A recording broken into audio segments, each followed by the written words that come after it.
It is said the Scylla is a monster that lives on one side of a long and terrible stretch of water.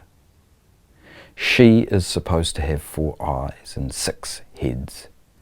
Each head contains 3 rows of shark's teeth.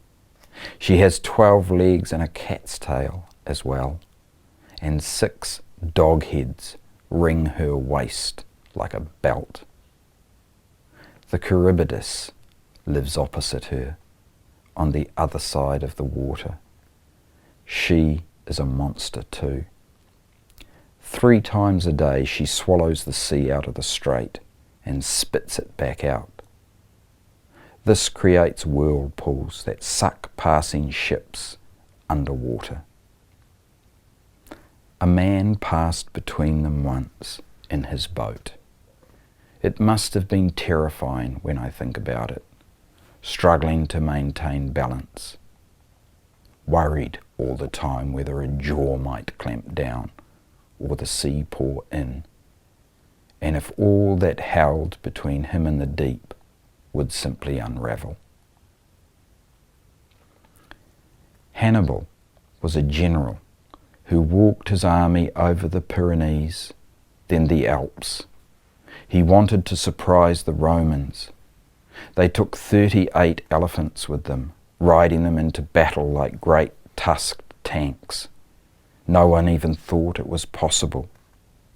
They fought landslides and hunger, the cold, death.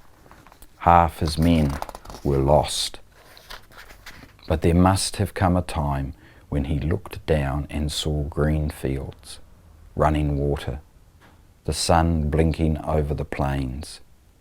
His face might have relaxed perhaps, and his fist unclenched. Apollo 13 was a rocket carrying 3 men to the moon. 2 days into the journey, an oxygen tank exploded, and they nearly died from the loss of power and the cold and the build-up of carbon dioxide. For 96 hours, they struggled to survive in a small tin can somewhere between here and the moon. During re-entry, they risked burning up.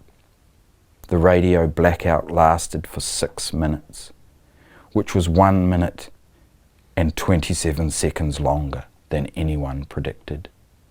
During that time, no one knew if they were dead or alive. I know there must be days when you don't particularly want to try anymore, when the Scylla and Charybdis must lunge and the Pyrenees storm. There must be times when the eye of the needle just seems too big a squeeze. For all my books and blades, those things I stick in my ears to hear, my nosy torch rummaging around in your ears, waiting here for you on the other side with cake and a good coat, seems the best medicine. There is a bridge over a river nearby that I know. It wobbles when you walk on it.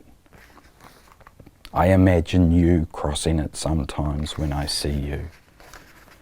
It is as though you are venturing out over the water, suspended in mid-air by cables and wires and a row of old wooden boards. People go about their business below, doing all their people things.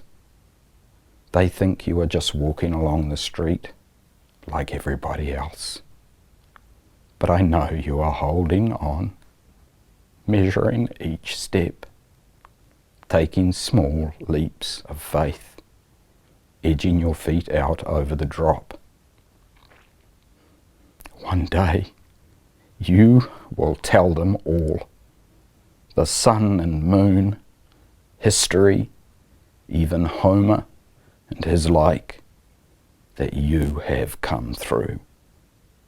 Every minute and 27 seconds, I look up to where you might be expected to appear and wonder when it is you will arrive.